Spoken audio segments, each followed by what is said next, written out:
Let's go over a quick overview of what we're going to cover in Phase 1, Part 1. Now remember, each phase comes in two parts.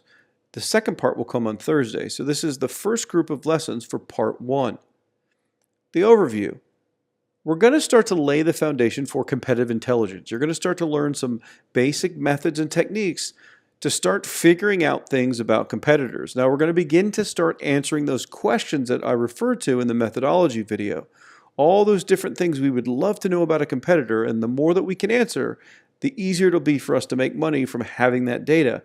So we're going to begin to start answering those questions, so you'll kind of see how we're going to start doing that.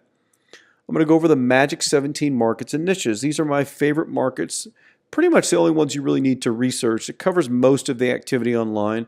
There will always be specialty markets or other mass consumer markets that I don't cover, but usually most of the good opportunities I find are in these Magic 17.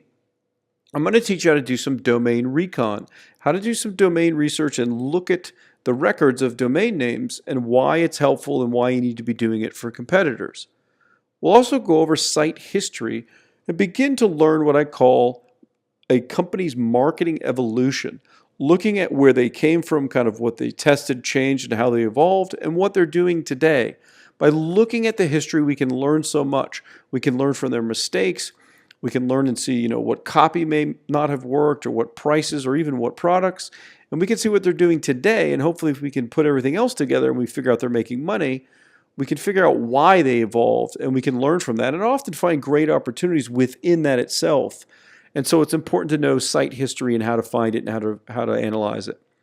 We're going to start talking about visitor analytics, the basics of looking at the numbers behind a competitor, behind another business online, seeing how many visitors they get, where they're kind of coming from.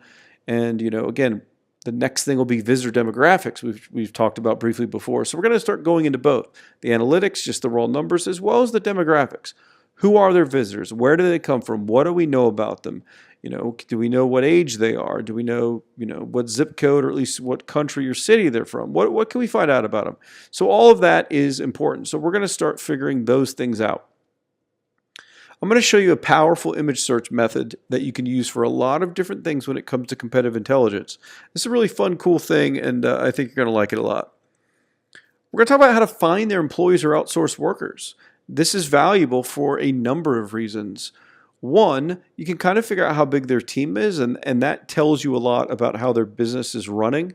We talked about that briefly in the methodology video. But we can also find outsourced workers or workers that work for the company, and oftentimes those people are for hire. We can hire them part-time, we can hire them to do an outsourced job, and if they're in a certain software industry or a certain e-commerce product sector, those are the people we want that have already worked there and have already, kind of helped get results at least in selling those products. And so you'd be surprised that you can literally hire, let's say, the outsourced person that wrote all the copy for someone you want to compete with. And, they'd have to write different copy. They can't give you the same copy they wrote for the other company, but nothing is usually stopping them from also creating copy for you to sell to the same market. So it's very, very important when we can find their employees or outsourced workers.